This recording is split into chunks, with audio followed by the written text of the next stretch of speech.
E na esteira disso, do Judiciário, 3 adversários da senhora estiveram, nesse sábado agora, dia 7 de setembro, candidata aqui na Avenida Paulista, participando de um ato que tinha entre as pautas o pedido de impeachment do ministro Alexandre de Moraes por entenderem que há violações, excessos na atuação desse magistrado.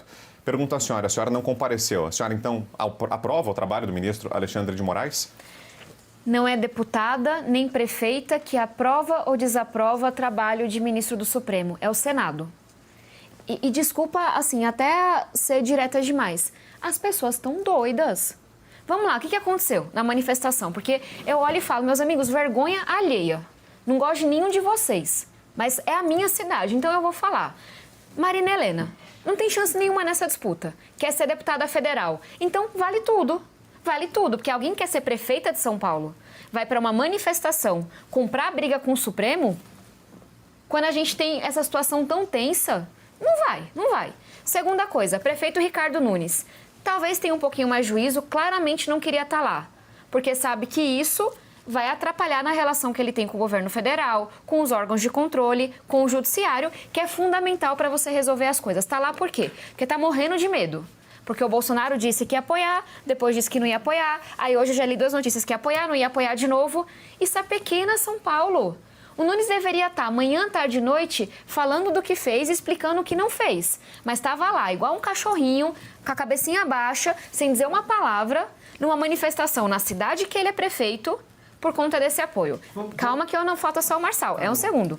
Marçal foi lá para El Salvador querer a bênção de um ditador. Porque vamos lá, tem que dizer que Maduro é ditador e Bukele também é ditador, né? Porque a gente não pode ter uma régua, 2 pesos e 2 medidas. O ditador não quis receber o Marçal. Queria falar com Trump e com Milei. Nem Trump nem Milei queriam receber o Marçal. Volta o cão arrependido com o rabinho entre a perna. O que me restou é a manifestação bolsonarista. Não consegue subir no trio. Por que Marçal e Bolsonaro estão brigando? Não é porque eles morrem de amores por São Paulo. É porque os dois querem a presidência da República. Aí São Paulo, que já se lascou tantas vezes com um prefeito que se elege, fica 1 ano e 3 meses. O que você faz em 1 ano e 3 meses na gestão pública? Você começa o trabalho. É isso que a gente quer? Mais um para ser candidato a governador, mais um para ser candidato a presidente da República. Então, eu posso estar, assim, muito doida das ideias, mas eu olho para isso e eu falo, vergonha alheia. Sim. Vamos falar de São Paulo, que a gente ganha mais. Mas vamos lá, porque... Na verdade, vamos falar de STF, o prefeito e a prefeita... Eu queria muito falar de São Paulo. O prefeito e a prefeita de São Paulo, são um líder nacional. Naturalmente será um líder nacional. É inalienável isso. Nós estamos falando da maior cidade do país. Tem que lembrar o Nunes disso, mas tudo bem. Que ótimo. Então, ele vem amanhã aqui, deputado, faremos várias perguntas sobre isso, inclusive. Mas são assuntos nacionais e é preciso entender qual é o posicionamento de quem está governando a cidade de São Paulo. Eu tenho aqui 6 itens. De certa forma, a senhora já respondeu, a senhora pode falar sim ou não, fique à vontade ou se estender um pouco mais. A senhora é a favor da anistia dos presos do dia 8? Esse é um assunto que vai passar pela Câmara. Golpe, ataque terrorista, a gente tem que tratar como terrorista. Do impeachment do ministro Alexandre de Moraes, a senhora é contra ou a favor? Contra e jamais votarei isso porque não sou senadora. A senhora assinaria a CPI do abuso de poder do judiciário? Do seu colega... Eu não conheço a CPI. Você pode explicar um pouco mais? Do Marcel Van Hatten. Já foi aprovada lá atrás, tinha número... Perdão, me comprometo a estudar, mas ouvindo o tema e conhecendo o autor, provavelmente sou contra. Muito bem. Decisões monocráticas que agora cabe à Câmara, o Senado já decidiu, que obviamente uma decisão monocrática do Supremo não pode afrontar uma decisão de um colegiado, ou seja, da Câmara e do Executivo. Um juiz só decide. Essa eu sou a favor. A senhora é a favor, tá bom. Ainda não foi votada na Câmara, está no Senado, depende do Arthur Lira também. Aborto e assistolia fetal. O ministro Alexandre de Moraes tem que voltar ao Supremo, porque ele, inclusive, ameaçou o diretor do hospital de se não fizer depois das 22 semanas, podia ser preso. Nós estamos falando de aborto depois de 22 semanas, mesmo com a legislação brasileira, que já permite em 3 oportunidades. A senhora é contra ou a favor? Sou contrária à legalização do aborto e vou fazer cumprir a lei aqui em São Paulo. Tá. E a proibição do Twitter no país?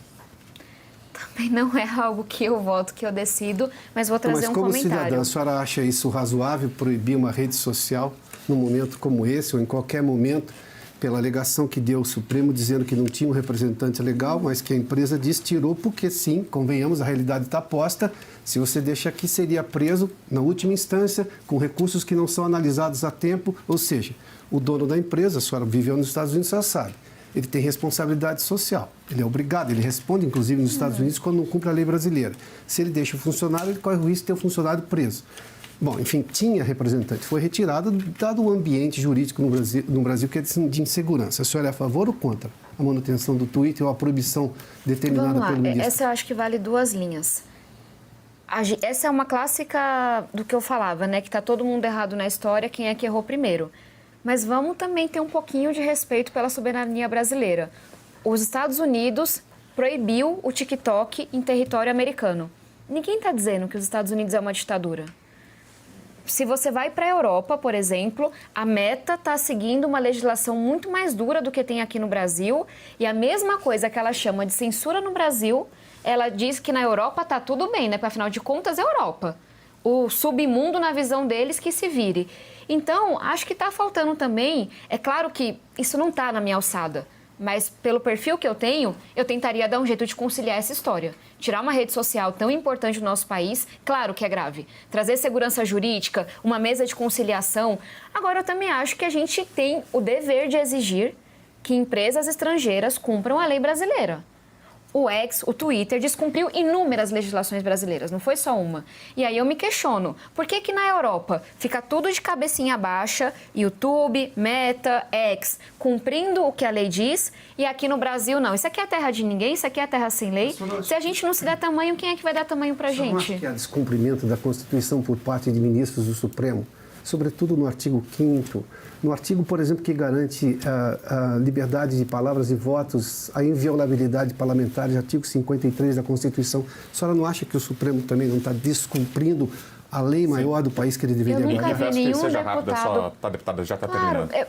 Eu entendo, Adalberto, que essas questões são muito importantes. Eu não quero que elas não sejam. É só porque elas são mais complexas do que parece. Eu não vou fazer um comentário em abstrato, sem falar de um caso específico. Nenhum deputado perdeu o mandato que não fosse após um julgamento da Câmara dos Deputados. E está correto que seja assim.